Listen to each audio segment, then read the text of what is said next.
(2026년 5월 2일) 이정훈입니다. FAFO, FAFO 기억나십니까? 베네수엘라의 마두로 대통령을 체포하는 바로 그 순간 트럼프 미국 대통령이 자기 얼굴이 나오는 사진에다가 FAFO라고 썼습니다. FAFO라고 올렸습니다. Fuck around and find out. 거친 표현, 속어지만 우리말로 옮기면 우리나라에서 fuck you라는 말을 많이 하는데 비슷한 겁니다. 까불면 죽어 이겁니다. 까불면 죽어. 네.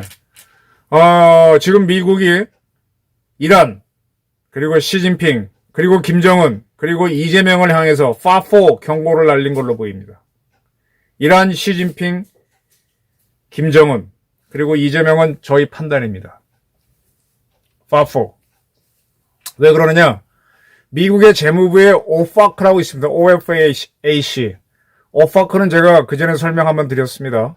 김대중 정권 때 이북에 돈을 줬죠. 그 돈을 주면 안 됩니다. 핵무기를 만들거나 테러하는 집단한테. 근데 김대중 정권이 돈을 보낼 때 대한민국 국가정보원이 나서서 했고, 그 심부름을 해준 거는 대한민국 외환은행입니다. 지금은 하나은행으로 합병됐죠.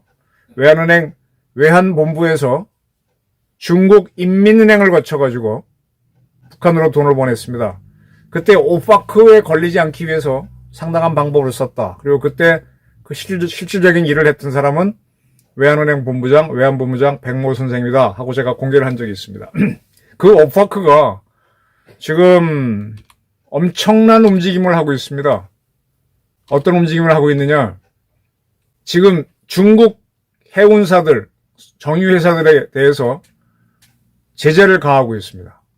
인천에서 가게 되면은 배 타고 가게 되면 중국 칭다오 가죠. 산동성에 거기 하이에 석유 터미널이 있는데 그 회사 대표하고 그다음에 이 회사로 석유를 날라준 선박 운항 회사들을 제재를 들어가고 있습니다. 이 선박 운영 회사들은 뭔가 하면은 소위 말하는 섀도우 플리트, 그림자가 아니야. 음지의 선단이라고 할 수 있죠. 제가 한번 설명드렸는데, 우리나라에 한때 회를 많이 먹죠. 우리나라 사람들은. 근데 회를, 경남 어느 지역에서 많이 키우는데 거기서 키울 수가 없죠. 근데 저 중국 상해 쪽 남쪽으로 가게 되면 날씨가 따뜻하니까 고기들이 잘 큽니다. 거기서 고기들을 키운 다음에 그 고기를 싣고 서해상에서 와서 우리나라 어선이 나가서 서해 날씨 좋으면 서로 배를 갖다 붙이고 그쪽 고기를 일로 넘기고 우린 돈 주고. 이게 소위 말하는 해상박치기입니다. 그리고 들어와서 우리나라 가두리에 잠시 담아서 한국물을 마시게 한 다음에 한국 고기를 해서 공급된다. 그런 사례는 굉장히 많고요. 또 북한에서 어떤 배들이 나와갖고 서해상에서 다른 나라 배 또는 우리나라 배도 만날 수 있습니다. 서로 이제 물품을 주고 돈을 받고. 정식 무역이 아니죠. 이런 거 하는 것들이 섀도우 플리트, 음지의 선단입니다. 이렇게 운영하는 선박회사들이 있어요. 저는요, 제가 군을 다루다 보니까 군인보다 용감한 게 돈을 다루는 사람들입니다. 돈이라는 게 그냥 슬슬하고 버는 돈이야, 안전하게 버는 돈이야 별거 아니지만 목숨을 걸고 하는 돈은 떼돈을 벌 수가 있습니다. 지금 이란이 제재를 당하기 때문에 물품이 굉장히 부족한데 이란에 물품을 공급해주면 떼돈을 벌 수가 있죠. 그래서 위험을 무릅쓰고 해상 박치기를 합니다. 바로 그들이 이 중국의 섀도우 플리트입니다. 싱가포르 같은 경우 거기에는 이제 많은 말라카 해협으로 많은 배들이 오는데 그런 배들 중에 서로 만나갖고 서로 해상에서 물품을 주고받는 거예요. 원래 싱가포르는 워낙 많은 배들이 오기 때문에 부두에서 큰 배에서 물건 내려서 이쪽 배로 옮겨 싣고 하는 건데 그런 부두를 하지 않고 바다에다가 떠있는 부두라고 해도 좋죠. 물에 떠있게 하는 시설은 가능하죠. 평평하게 부두 같은 걸 만들어 놓고 거기서 서로 이렇게 옮겨 싣습니다. 그게 많다 보니까 아예 더 외해에서도 할 수 있죠. 싱가포르 그 부근에서 바로 이란의 석유를 받아서 중국으로 싣고 오고 이란이 필요한 물품을 주는 거죠. 이런 걸 이제 그림자, 섀도우 플릿들이 하는데 그 회사들을 미국이 제재를 했고 그 석유를 받아서 어쩌고 저쩌고 한 석유 회사를 제재를 했습니다. 근데 이게 첫 번째가 아니라 지난번에도 했습니다. 헝리그룹을 했는데 이번에 또 합니다. 이 중국이 이란의 석유를 많이 사고 있어요. 이란에서 석유를 가장 많이 수입한 나라가 이란인데 이란에서 석유가 좀 나오는 거를 미국이 틀어막고 있죠. 그러니까 이제 몰래 나옵니다. 몰래 어떻게 나오는가 하면 방법은요.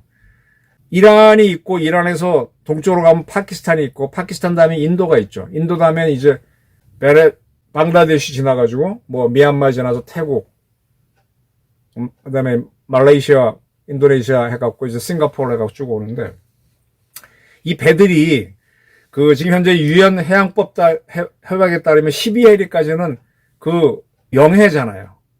그러니까 미군도 군사작전을 하는데 남의 나라 영해로 들어가기엔 좀 주저가 됩니다. 그러니까 이란에서 석유를 실은 배들이 이란 영해로 쭉 나오는 거예요. 영해가 12해리니까 그거를 킬로미터로 고치면 한 20km쯤 됩니다. 육지에서부터 20km 떨어지면 수심이 제법 깊어가지고 큰 배가 다닐 수 있어요. 그리고 그 영해 쪽에는 이란에서 포를 설치해서 미군 함정이 오면 쏠 수가 있죠. 멀리 떨어지면 포탄이 못 날라오지만. 그러니까 그렇게 쭉 붙어서 그 다음에 어떻게 해서 파키스탄하고 인도랑 얘기를 잘하면 그쪽 영해로 통과하는 겁니다. 파키스탄 영해, 인도 영해, 그다음 방글라데시 영해, 그 다음부터는 뭐 헐렁헐렁 하니까 싱가포르 쪽 해서 네, 거기에서 싱가포르 어디에서 해상 박치기로 석유를 넘겨주고 생필품을 받는 거죠. 그렇게 해서 서로 물품을 주고받으면 그 다음에 돈 거래가 있어야 되잖아요. 이 돈 거래한 중국은행에 대해서 미국의 오파크가 역시 제재를 했습니다. 이게 소위 말한 세컨더리 보이콧. 직접적으로 거래한 당사자뿐만 아니라 아까 석유회사 섀도우 플리트 미국이 제재하죠. 너희는 이제 미국과 거래 못한다. 달러 거래 못한다. 하면서 해준 은행도 제재합니다. 지금 참고로 대한민국에 대북 성공을 했던 외환은행은 없어졌죠. 세컨더리 보이콧을 지금 하고 있습니다. 그래서 지금 미국의 오파크가 전 세계 미국을 포함한 전 세계 모든 해운 회사에게 이란하고 거래를 하거나 나를 공격하지 말아달라고 요청하면은 제재를 하겠다라고 주의보를 발령했습니다. 이미 처벌을 했고 중국 기업들은. 그리고 현금은 당연하고 가상자산 그 다음에 그걸 뭐라 그러나 상거래 이게 있어요. 자, 내가 얘네한테 물건을 샀어. 그럼 얘한테 100만 원 줘야 되는데 내가 저쪽에서 또 받을 또 100만 원이 있어요. 그럼 그 100만 원을 이쪽으로 주게 하는 거지. 퉁치는 거예요. 이거 외환거래할 때 많이 하죠. 그런 거 모든 거 수압 다 제한하겠다라고 지금 발표했습니다. 이거는 이란을 확실히 죽이겠다는 뜻입니다. 제가 지금 이란을 다루는 미국의 방법이 담담타타 대화하고 안 되면 좁혀고 한다 그랬는데 지금 경제적으로도 완전히 틀어지고 있는 겁니다. 그래서 지금 보도를 보게 되면 튀르키예하고 접경에 돼 있는 이란 쪽 사람들이 국경을 넘어서 터키에 가서 물건을 사가지고 들어와서 이란 내에서 팔면은 돈을 좀 많이 번대요. 물품이 워낙 없다 보니까. 그런 식으로 이란의 소비자 경제가 좀 무너지고 있는 것 같습니다. 아주 미국이 다부지게 들어갑니다. 파포 이란 하겠다는 뜻이죠. 지난 4월 14일 날에 우리 외교부가 발표했죠. 국제 적십자를 통해서 이란에 50만 달러 지원하겠다. 근데 이것도 오파크가 하지 말라고 얘기했습니다. 그때 이런 발표를 하니까 한국에 와 있는 미스 이란 미 출신 학생이 왜 보내느냐 하고 항의를 했었죠. 그러니까 우리 외교부의 간부가 이거는 인도적인 차원에서 주는 거니까 문제 없다 그랬는데 미국은 이런 인도적인 지원도 안 된다라고 딱 오늘 발표를 했습니다. 아마 50만 달러도 아직 안 갔으면 못 갈 겁니다. 적십자 갔더라도 아마 미국이 못 보내게 할 겁니다. 확실하게 잡는 거죠. 중국은 지금 미국 제재에 응하지 말라고 자기네 기업들한테 지시를 내렸습니다만 세계 기축통화가 달러이기 때문에 어려울 거예요. 물론 중국은 버티긴 버틸 겁니다. 김대중 정권 때 이북에 돈을 보내는 중개은행으로 중국인민은행을 택한 거는 중국이니까 그걸 해주죠. 다른 나라 같으면 미국 무서워서 못하는데 뭐 버티긴 버틸 겁니다만 아마 그 기업이 크는 데는 한계가 있을 겁니다. 그래서 미국은 제재를 하고 세컨더리 보이콧 들어갔다. 그럼 이걸 확대하게 되면은 지금 이재명 대통령은 경기지사 시절 북한에 500만 달러가 쌍방울에서 갔죠. 그럼 거기에 따르면은 지금 이화영 씨가 유죄를 받고 있으니까 그 상관인 이재명도 의심이 가죠.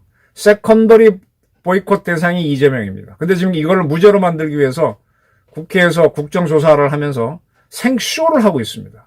그러니까 이재명이라는 사람 북한하고 통하려고 하는 게 매우 위험하다 이 얘기입니다.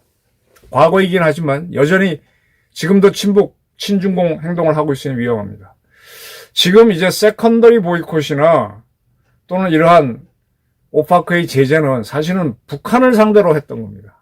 그 여전히 지금도 세컨더리 보이콧하고 이런 건 다 살아있고요. PSI라 그래서 해상에서 WMD 대양살상무기 거래하는 것도 막기 위한 해상공세도 여전히 유효한데 대충 하고 있죠. 근데 이런 것들을 지금 이란을 상대로 그대로 적용하고 있는 거고 이게 성공하게 되면 북한을 상대로 할 거고 그 다음엔 이러한 불법 거래를 하는 나라들이 생필품을 땡기는 중국을 대상으로 하겠죠. 이란을 확실히 잡아야 북한을 잡습니다. 그 북한을 잡는 과정에서 이재명이라는 사람은 친북 행위를 한 과거 사실이 있는데 어떻게 봐야 될 거냐 이게 문제가 되겠죠. 결국은 마두로를 잡고 나서 파포라고 트럼프가 했었는데 지금은 파포 이란 하면서 파포 시진핑 아직 분명히 말은 안 했지만 파포 김정은 파포 이재명 한다 이렇게 볼 수 있습니다. 5월 14일인가요? 10일쯤에 미국 대통령이 트럼프가 베이징에 가서 북경에서 정상회담을 합니다. 시진핑과. 그걸 앞두고 있으면 웬만큼 부드럽게 갈 만도 한데 더 거칠게 가는 겁니다. 저는 조만간 미국의 중부군사령부가 이란을 때린다. 독일에 있는 미군을 빼내면서 우선은 이란 쪽으로 투입을 하다가 이란 문제 정리되면 한반도에 배치해서 김정은을 이북의 핵시설을 때리면서 그때 그들이 반발할 때 대비할 수도 있겠다. 이런 짐작을 하고 있습니다. 국제정치를 냉엄하게 봐야 돼요. 지금 뭐 트럼프가 조금 이렇게 한 걸 가지고 조롱하는 대한민국 언론들이 되게 많은데 계속 헛짓게 만들고 있습니다. 그리고 그 미국의 의지가 얼마나 강한지를 오해하게 만들고 있어요. 그리고 우리는 이참에 김정은과 북한 핵을 제거하는 쪽으로 가야죠. 그리고 우리의 공격 원잠을 만들 수 있는 쪽으로 가야 되죠. 우리의 재처리 공장 지을 수 있는 쪽으로 가야죠. 우리의 농축 공장을 할 수 있는 쪽으로 가야죠. 평화 목적으로. 이런 대핵 전략을 세워야 되는데 이재명 정권은 안 하고 있습니다. 트럼프가 파포 이란, 파포 시진핑, 파포 김정은, 파포 이재명을 간접적으로 바랬다. 저는 이렇게 봅니다. 감사합니다.